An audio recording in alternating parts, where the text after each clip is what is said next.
Ang ginagawa ko naman ngayon ay magte-testing po ako ng alternator na ni-repair ko yung mga nagdaang video. So nandoon po sa nagdaang video yung mayroon pong nasira sa loob ng alternator. So ito na po siya. So iti-testing ko na po siya ng aktual at naikabit ko na rin. So hindi na po nagcha-charge yan. At yung nakita ko pong sira dyan sa loob ay yung slip ring po ay wala na po siyang connection. Naputol po yung isang wire na kung saan po yung wire na yun ay dapat connected siya para makapag-create po siya ng magnetic field para mayroon pong mabubuong kuryente. So ayan na po siya. At ito naman po yung inilagay ko na isa na buo to siya bago itong alternator na to. So kapag gumana po itong isa na to, itong ni-repair ay siya na po yung ikakabit. So itatry po natin kung gagana siya.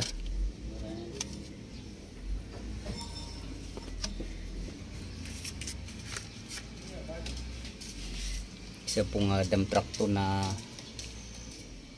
Howo 371.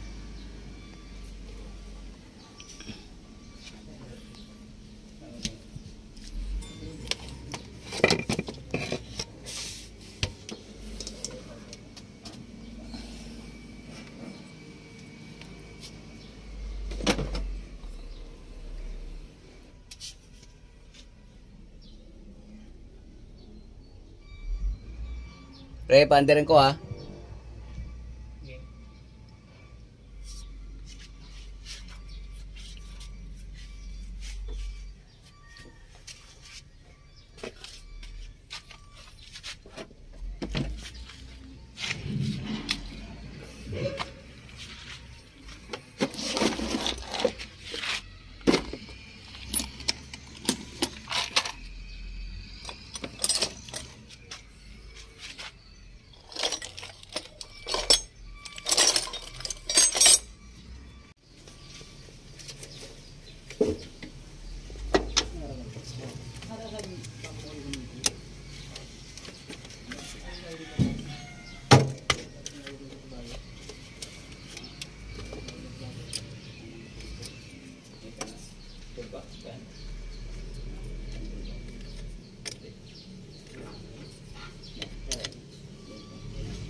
So ito po yung palatandaan po kapag okay po yung alternator, dapat po mawawala itong red na yan.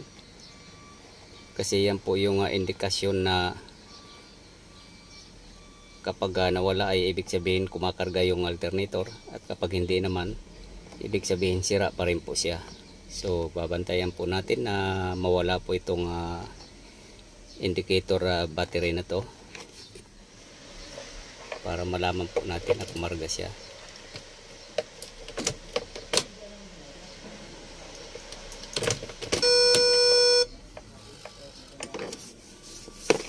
So paandarin po natin.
So okay na po siya, kumakarga siya. At kahit nagamitan po lahat ng ilaw ay mataas pa rin po yung charging. So importante po kasi dapat kapag nalaman na po natin na kumarga na yung alternator, dapat paganahin pa rin po natin lahat ng ilaw.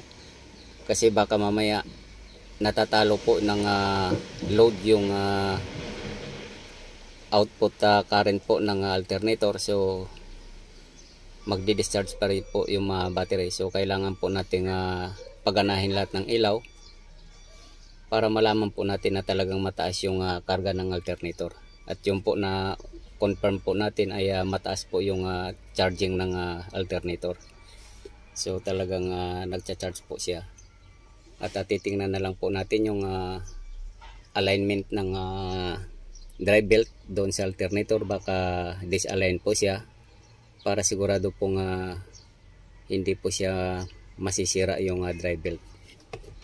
Kasi pag minsan po doon na nagkakamali ng pagsalpak po ng drive belt, so mapuputol po yun.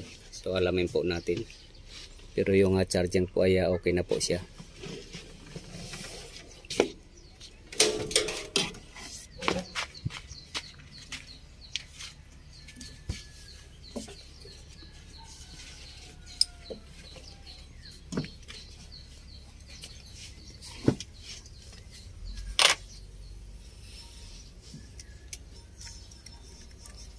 So ayan po, yung tension dapat nasa tama po yung tension niya.